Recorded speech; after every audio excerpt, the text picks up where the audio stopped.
In this video, I'll show you how I turned $13,500 and how you can too into $170,000 in 60 days. Not only that, this is when the market was at its highest it had ever been. When everyone was complaining about not being able to find deals, I was able to find a good one. Let's start from the beginning. I only had $20K in my bank account, and homes in Austin costed about $300 to $400K, okay?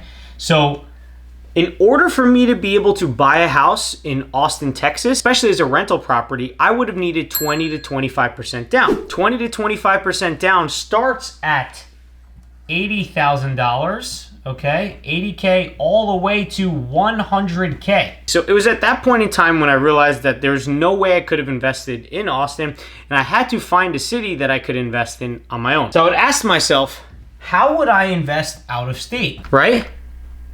I had to find a city where I could find homes that were cheaper. Like anyone else, I was scared. Like, what happens if I can't go see the property? What happens if something goes wrong? Would I literally have to take a plane out that day just to go see if I could fix whatever issues there? I initially had those fears just like you probably have. But the good thing is you could hire a property manager. All you gotta do is pay them a little bit of the rent every single month, and they'll do everything from finding tenants to collecting the rent to dealing with all the day-to-day issues. So once I realized that all I needed was a good property manager, at that point in time, I had to figure out, okay, how in the world am I gonna find a city that's cheap enough for me to invest in, and one that actually has, that actually is a good city to invest in, because most cities aren't good cities to invest in, as I just hinted at.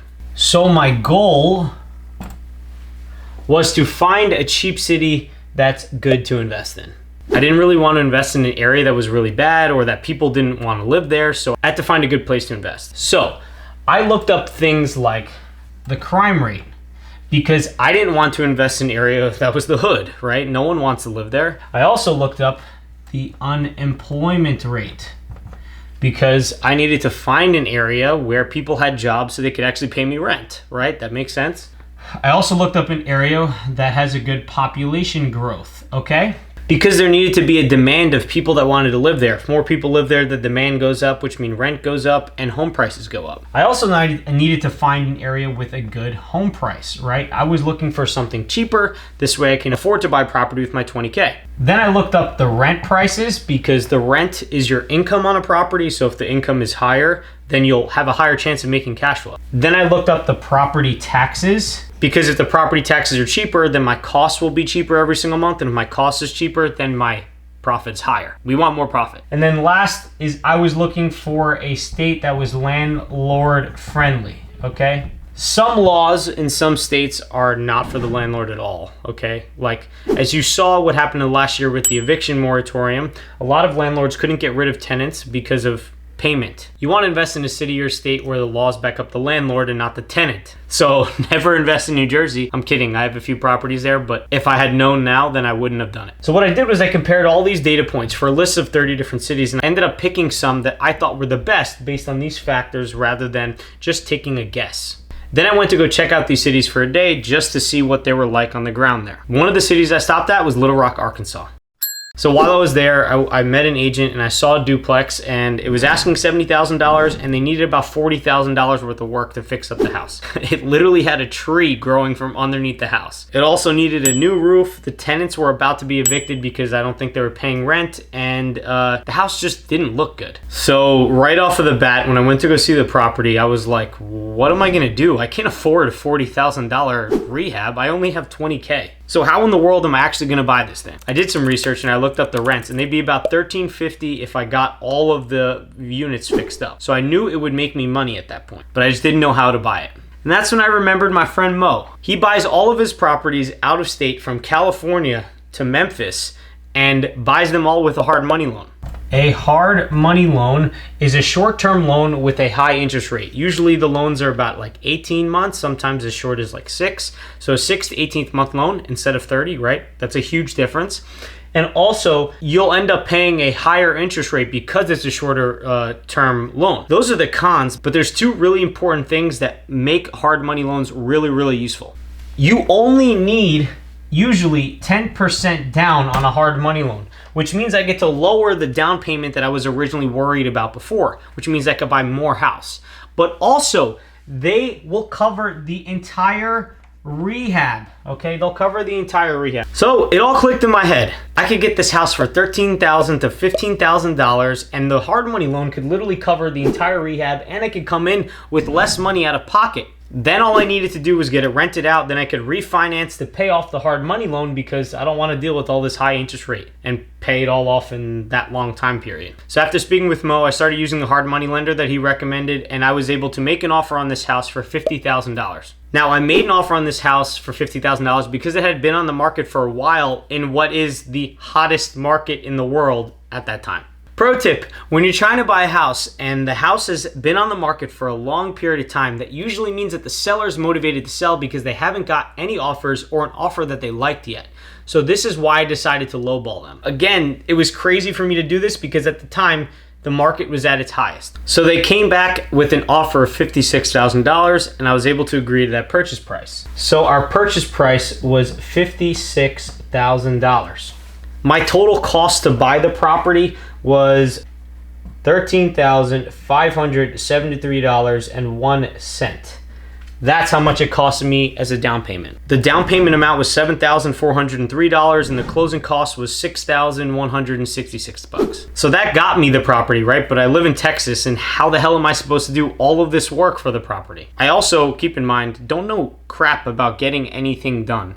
I used to work with my dad a couple times when I was younger to put tiles installed, but other than that, I really don't know anything, and I hated working with him. So I asked the real estate agent that I was using for this property, Justin, to help me out a bit, and he said that he knew a few contractors. So we got contractors into the property, and I ended up choosing one that gave me a really good bid for $40,000. So the total rehab amount, like I said, was $40K. The good part about this whole thing was that he decided to manage these contractors for me to, help me out because I closed on the property with him. And every few days he sent me some pictures, or he would call me or send me a text just to keep me in the loop. So the contractors redid the roof, they got rid of the tree, thank God for that. They redid all the light fixtures, they refinished the floors, they redid the bathrooms, and a couple of other things. This took about 60 days to complete from start to finish, and I didn't even have to be there or be handy for myself. This is all thanks to the help of Justin. So Justin, if you're watching this, thank you. At this point in time, the house was now worth $170,000. But how did I turn it from $13,500 to $170,000? Let's break it down. If you remember, my purchase price was $56,000 and my rehab amount was $40K. These two together is about $96K, but I needed to add holding costs. I needed to pay for the mortgage for a couple of months. I needed to pay for utilities for a couple of months before I had tenants in there. So we'll round that to about $4K for holding costs, which means our all-in cost was about $100K. Look, if you guys are complaining about my handwriting, I can't help you, all right? So this $100K was all of my costs, including the loan and everything. Now the house is worth $170K.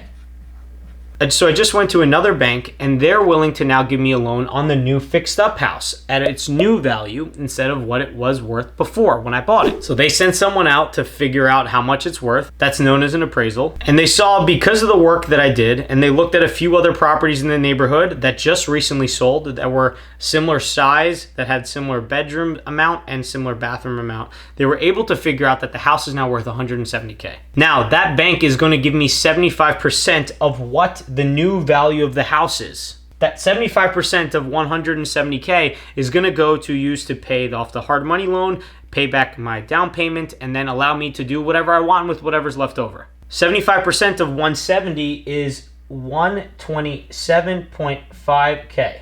My previous loan amount that I owe back to the hard money lender is about $87,000. So that's going to net me $41,500 in profit. But not only that, but my net worth went up $42,500 because I increased the equity I had in the home. All equity is just what the house is currently worth minus what I have left on a loan. So 170K minus 127.5 was 42.5.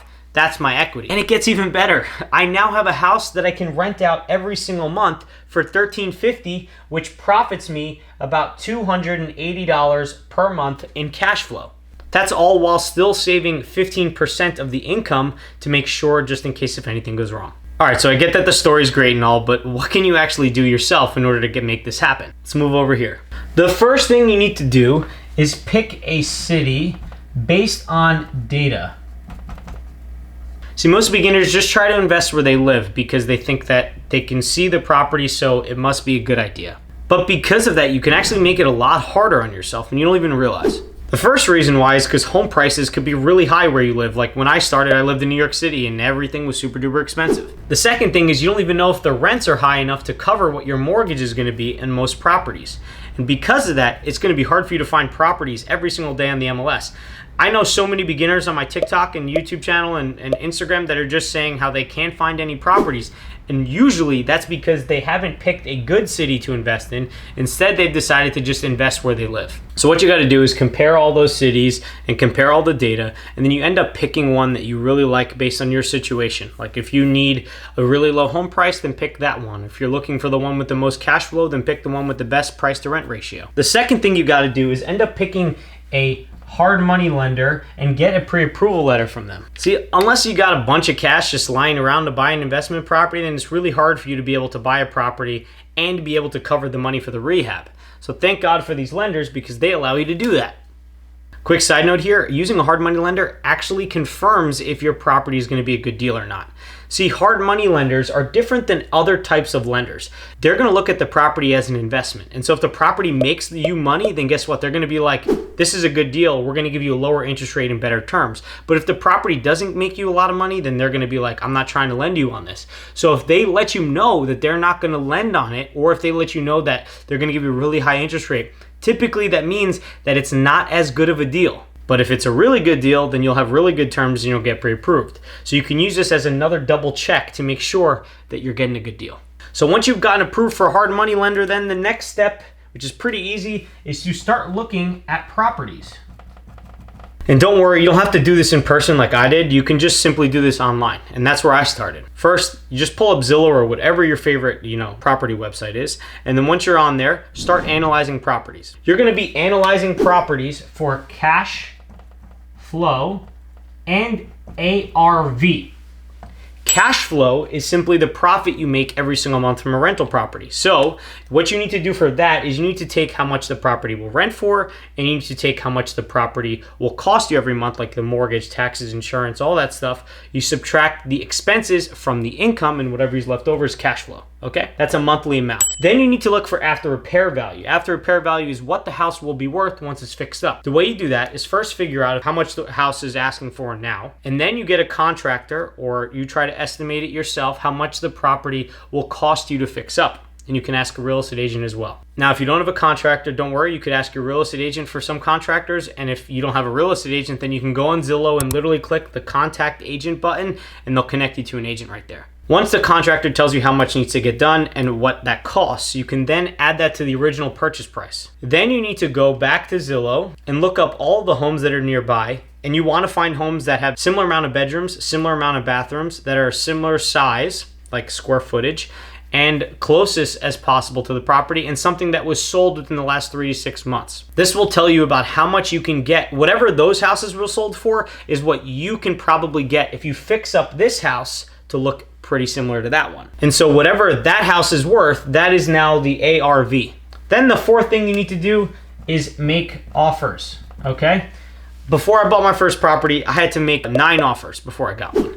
And that was after analyzing 200 of them before, just so I can get one accepted. I totally get it that you might be scared to buy a property because most beginners are afraid to make this step because you're like, you're putting your balls on the line here. You're like, am I actually going to do this? Learn from my mistake. When I started out, I missed out on multiple deals because I was afraid to make an offer. Like I ran the numbers and everything, and I was like, this is good. And then I didn't make an offer because I was scared. But if I had made an offer and I got the property, then I'd be making way more money than I am now. It's the truth. So don't make my mistake. So that's how I was able to turn $13,500 invested in a house and in 60 days turn it into a $170,000 house. In the end, I increased my net worth, I increased my passive income, and I increased how much money I was able to make in profit right away. Now, if you want to learn how to buy your first investment property step by step, then make sure to check the video on screen somewhere over here, and I'll see you over there because I know you want to watch it anyway. Let's be real. You watch this all the way to the end. Why would you not want to watch that? Peace.